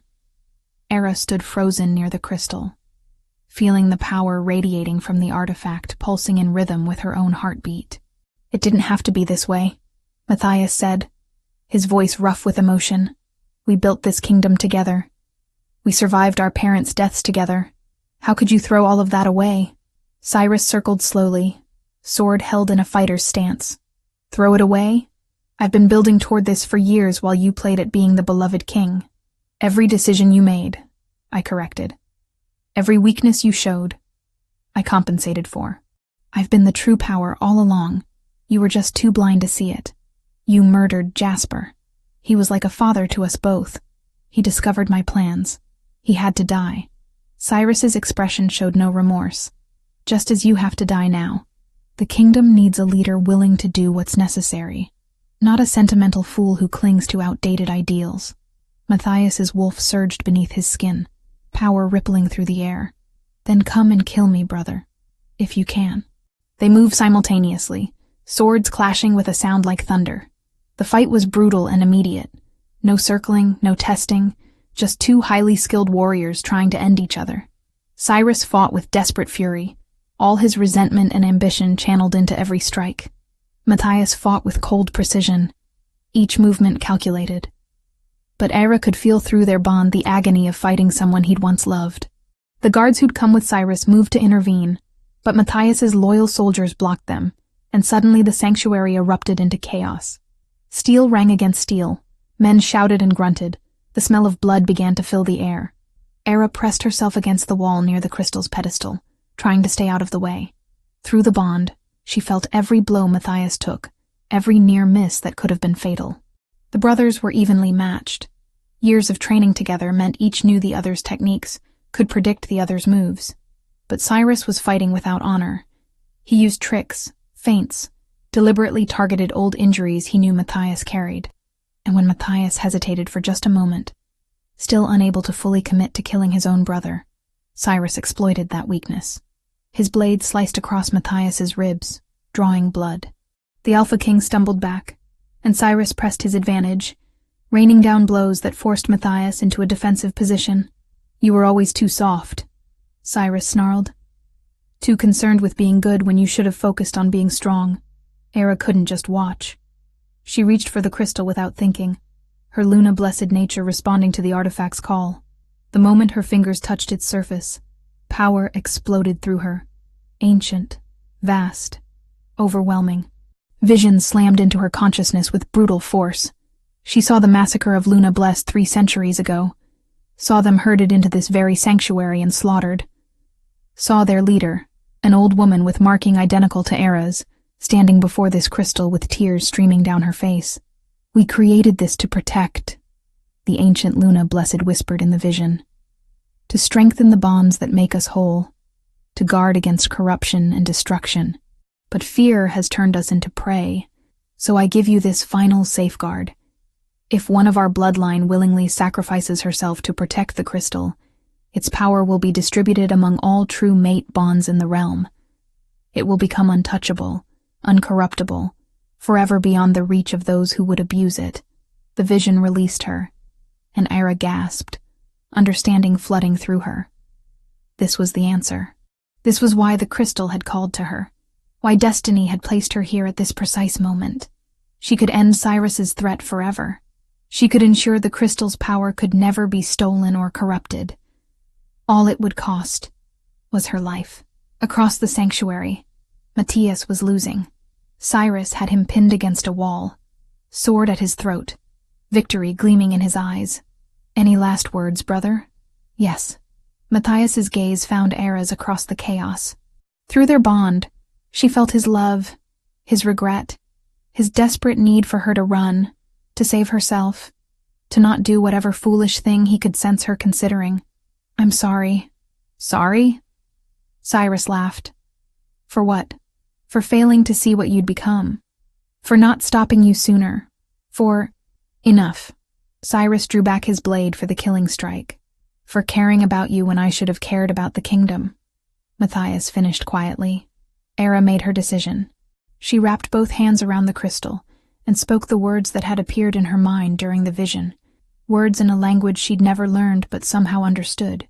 I offer my life to protect this gift. I give myself willingly so that what was meant to heal cannot be twisted to harm. Accept my sacrifice and fulfill your purpose. The crystal blazed with light so bright it turned the sanctuary white. Cyrus spun toward her, his face contorting with rage and realization. No! What are you— Power erupted from the crystal in waves that knocked everyone to their knees. Era felt it pouring through her bloodline, through every cell in her body. The crystal began to crack, fissures of light spreading across its surface. Matthias fought his way to his feet, stumbling toward her. Era, stop! Don't do this! But it was already too late. The crystal shattered into thousands of fragments, each one blazing with amethyst and silver fire. The pieces shot outward like shooting stars, passing through the sanctuary walls as if stone didn't exist, spreading across the kingdom and beyond. Era collapsed, the effort of channeling that much power overwhelming her system. She felt the fragments reaching every mated pair in the realm, felt bonds strengthening, felt the natural connections between souls becoming unbreakable. The crystal's power, once concentrated in a single artifact, now lived in the hearts of thousands. And it had rejected Cyrus completely. One of the fragments shot directly at him, and when it struck his chest, he screamed. The power burned through him, seeking any mate bond it could strengthen, and finding nothing but ambition and corruption. His shifter abilities, already strained by his attempt to touch the crystal earlier, shattered under the assault. He crumpled to the ground, gasping, his eyes wide with horror as he felt his wolf die inside him. Not dead, but broken. Forever unable to shift, forever cut off from the source of his power. Matthias caught Era before she hit the ground, cradling her against his chest. She could barely keep her eyes open, her strength draining away as the price of her sacrifice came due. Why? Matthias's voice cracked with anguish. Why would you do that? Had to. Era whispered. Only way. To keep it safe. Only way to stop him. There had to be another way. There had to be. No. She managed to lift one hand to his face. Feeling through their bond his devastation, his rage at the unfairness of finally finding his fated mate only to lose her. This was always meant to be. The crystal called me here for this purpose. The sanctuary began to collapse around them, the ancient magic that had preserved it for centuries fading as the crystal's power dispersed. Matthias lifted Ira and ran, his guards clearing a path, the entire structure groaning as stones began to fall.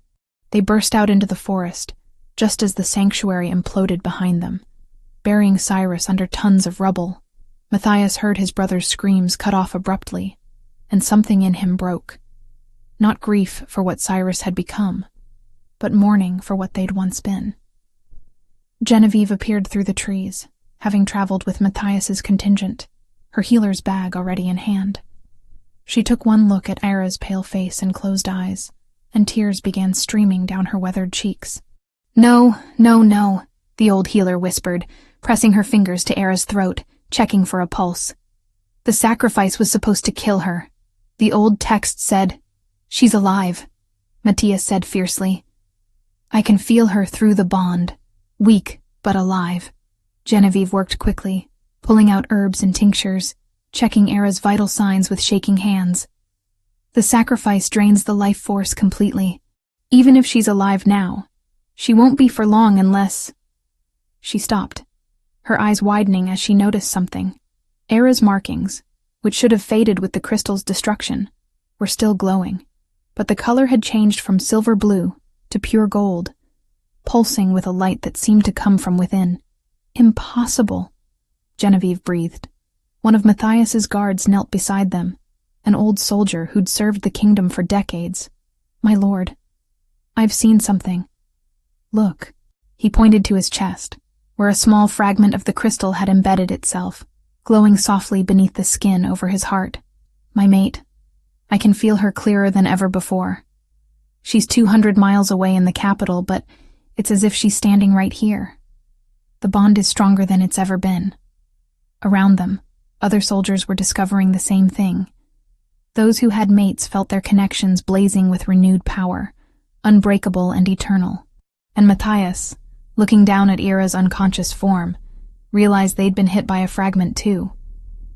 The mate bond between them, already strong from her healing of his silver poisoning, had become something transcendent. A connection so deep, it felt as if they shared one soul between two bodies. She's not dying, Genevieve said slowly, checking Era's pulse again. She's transforming. The sacrifice was accepted, yes, but the crystal, or what it represented, chose to preserve her, changed her into something new. What does that mean? I don't know. This has never happened before. Luna blessed who made the sacrifice always died. But Era? Genevieve shook her head in wonder. She's the first in 300 years to awaken. Perhaps the magic recognized that the bloodline couldn't afford to lose her. Perhaps her fated mate bond with you created an anchor strong enough to hold her soul to this world. Or perhaps destiny simply wasn't finished with her yet. Era stirred in Matthias's arms, her eyelids fluttering. When her eyes opened, they'd changed. Still amber, but with flecks of gold that caught the light, giving them an otherworldly quality. Did it work? She whispered. Yes. Matthias pressed his forehead against hers, overwhelming relief flooding through him. The crystal is safe.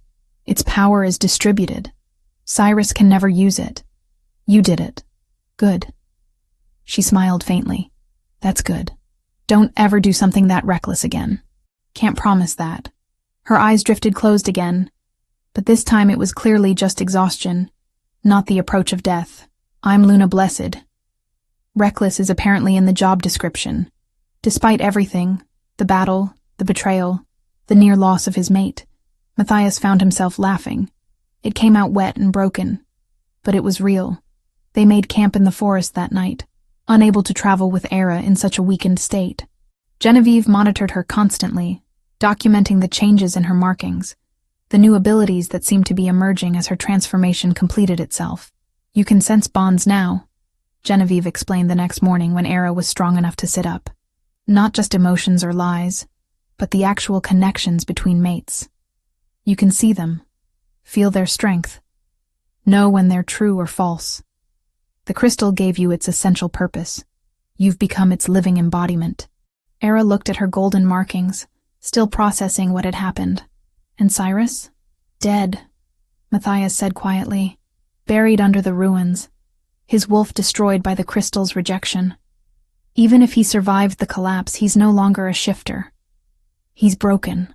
The words carried weight. Not satisfaction, but acknowledgement of a terrible necessity. Matthias had lost his brother twice. Once to ambition, once to death. The grief would take time to process. Over the next 2 days, they made their way slowly back toward the capital. Word had already spread of what happened. Fragments of the crystal had reached every corner of the kingdom, and people were discovering the strengthened bonds, the unbreakable connections between true mates. Some called it a miracle. Others called it the Luna Blessed's gift. All agreed that something fundamental had changed, that the world was different now than it had been before Era's sacrifice. When they finally reached the castle, the entire kingdom turned out to greet them. Era rode beside Matthias, no longer hidden or protected, but acknowledged as what she truly was. Luna Blessed, mate to the Alpha King, the woman who'd saved them all. The changes would come slowly, Era knew. Acceptance would take time. But as they passed through the castle gates, and she saw hope in the faces of the people who'd once called for her execution, she felt something she'd never experienced before. She felt like she belonged. Chapter 8. Golden Dawn.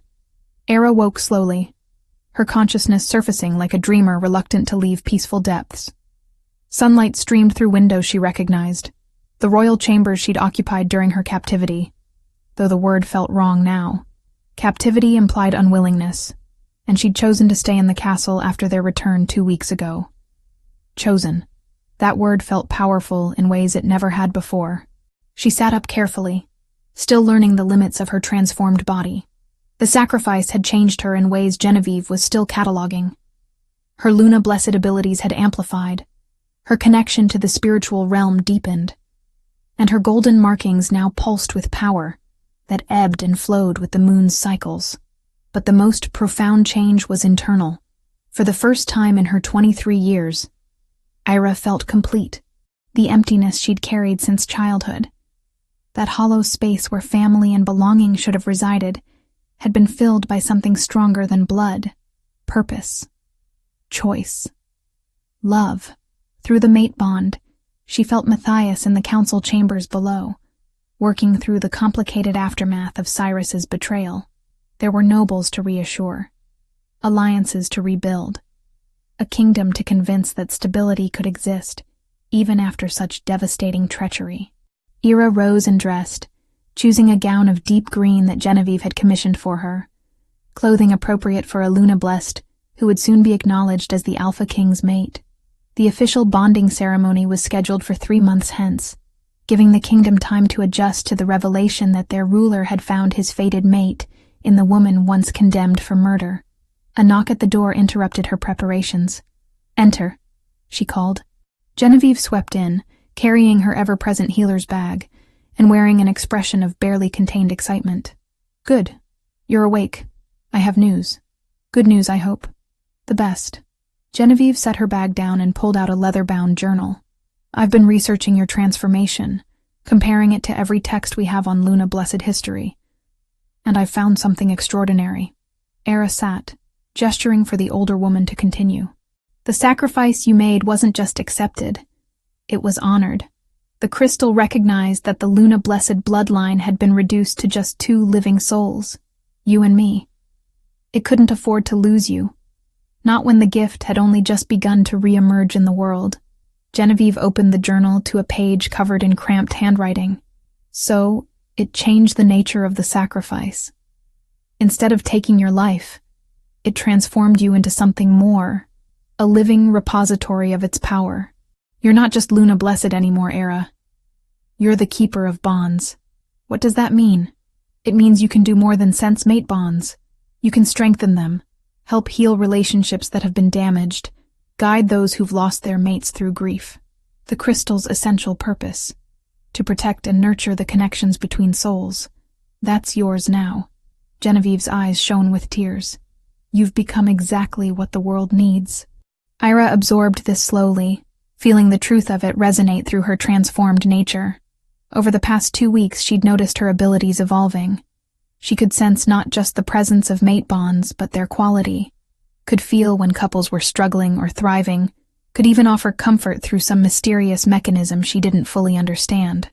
"The responsibility will be shared." Genevieve squeezed her hand. "You're not alone anymore, child. You have Matthias, you have me, and soon you'll have others. I've already received word that 3 young women in the outer territories have manifested Luna-blessed markings since the crystal's power dispersed. The bloodline is awakening again." Hope bloomed in Era's chest. "Truly, truly, we can rebuild what was lost, create a new order dedicated not to hiding, but to serving. Train these young ones to use their gifts without fear." Genevieve's expression turned serious.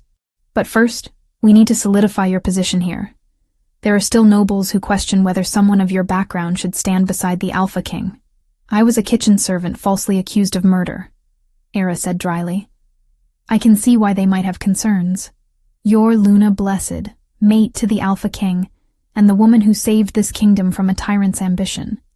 They'll accept you because they have no choice, but we can make them embrace you through action." Genevieve stood. "Which is why I'm suggesting you establish formal audiences.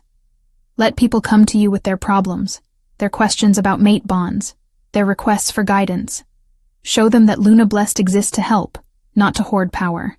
It was a good idea, a necessary one. Era nodded slowly. "I'll speak with Matthias about setting it up." After Genevieve left, Era made her way to the council chambers.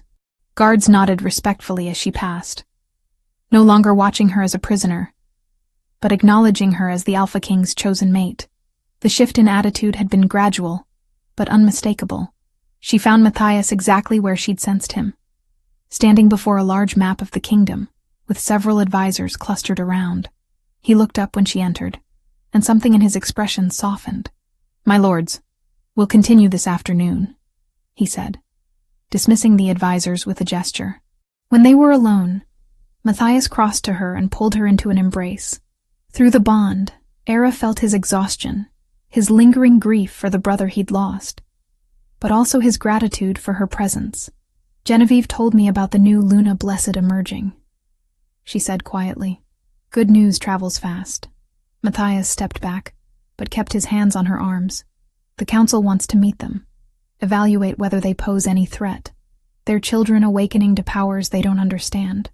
They need guidance, not evaluation. I know, which is why I've already told the council that all Luna Blessed will be under your direct protection. They'll answer to you, train with you, learn from you." Matthias smiled faintly.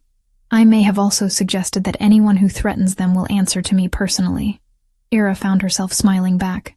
That must have gone over well, about as well as expected. "But they'll adapt. They always do." His expression grew more serious. "There's something else. We've received word about Cyrus." Era's smile faded. "He survived?" "Barely. He was pulled from the ruins by some of his remaining loyalists. But Era, he's broken. His mind is fragmented, his wolf destroyed. He can't shift, can barely speak coherently. The healers say he'll live, but he'll never be what he was. What will you do with him?"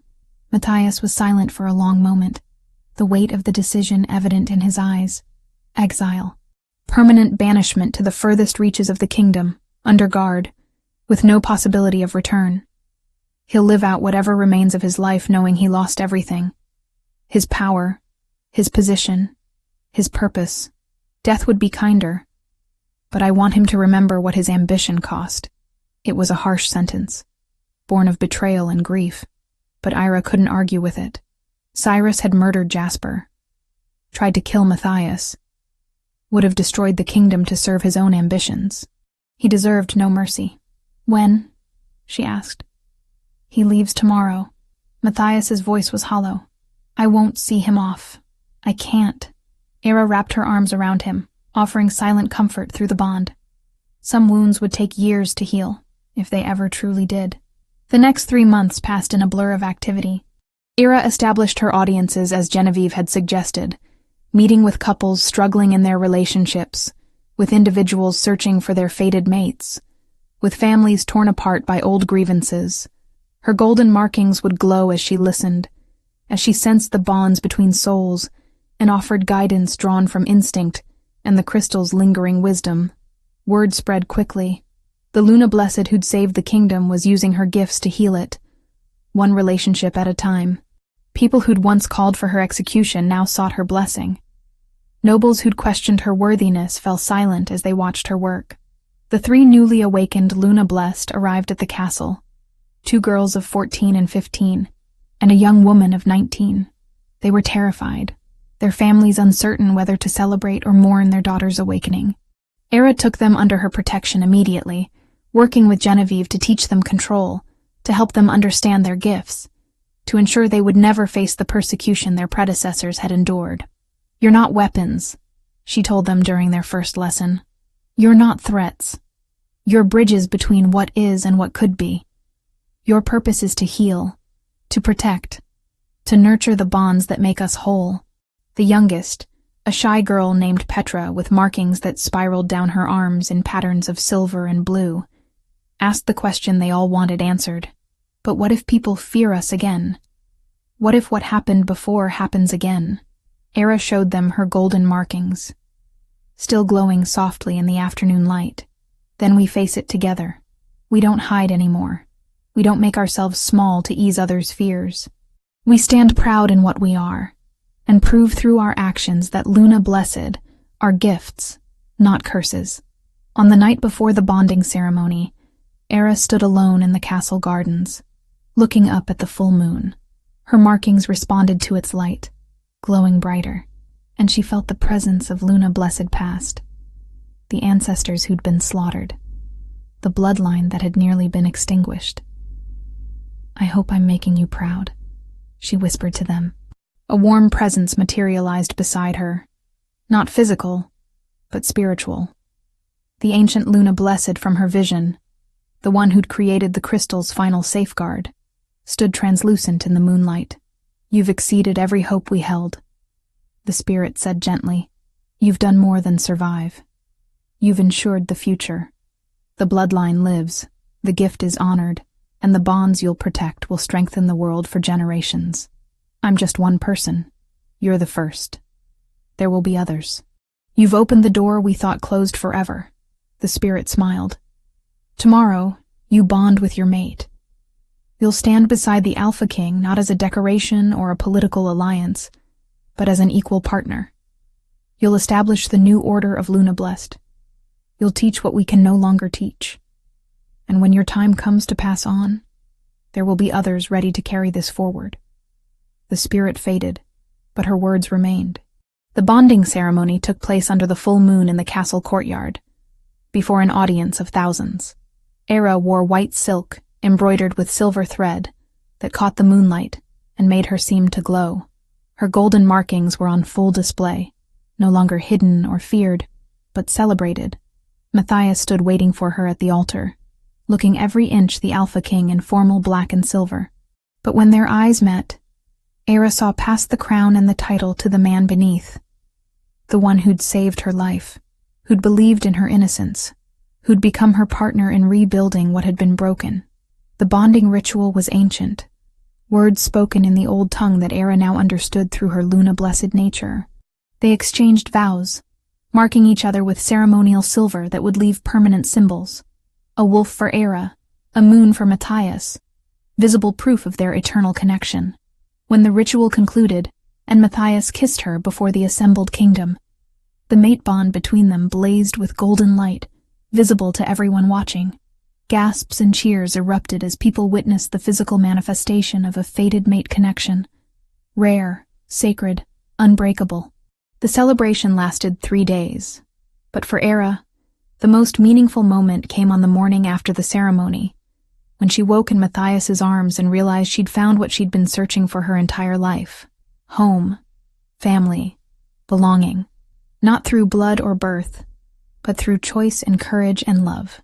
5 years later, Era stood in the newly established Luna Blessed Sanctuary, a beautiful building of white stone and crystal windows built on the site where the old temple ruins had stood. 7 Luna Blessed now lived there, ranging in age from 10 to 50, all training in their gifts under Genevieve's and Era's guidance. "Mama!" A small voice called from the doorway. Era turned to see her daughter racing across the sanctuary floor, her blonde curls bouncing with each step. Aylin was 3 years old and had been born with golden Luna Blessed markings already visible on her skin, proof that the bloodline was not just surviving, but thriving. She scooped up her daughter, feeling the familiar pulse of Luna Blessed power that lived in both of them. "What is it, little moon?" "Papa says the northern ambassadors are here. They want to see the Luna Blessed. More visitors seeking guidance, seeking help, seeking the wisdom only Luna Blessed could provide." The sanctuary had become a destination for people from across the kingdom and beyond, all wanting to understand the mysterious gift that had re-emerged in their world. Era set Aylin down and took her hand. "Then we should go greet them properly." As they walked back toward the castle, the young Luna Blessed students following behind, Era reflected on how far she'd come. From condemned prisoner to the Alpha King's mate, from kitchen servant to keeper of bonds, from orphan to mother, teacher, protector of an ancient gift. The kingdom had been reformed. Justice systems were overhauled to prevent false accusations like the one that had nearly killed her. Luna Blessed were not just accepted, but honored. Their abilities recognized as the gifts they'd always been meant to be. An Era, once invisible and powerless, now stood at the center of it all, not because fate demanded it, but because she'd chosen to stand when she could have fallen, to fight when she could have surrendered, to sacrifice when she could have saved herself. The moonlight had revealed her truth that day on the execution platform, but she'd spent every day since proving that truth meant more than just survival. It meant changing the world.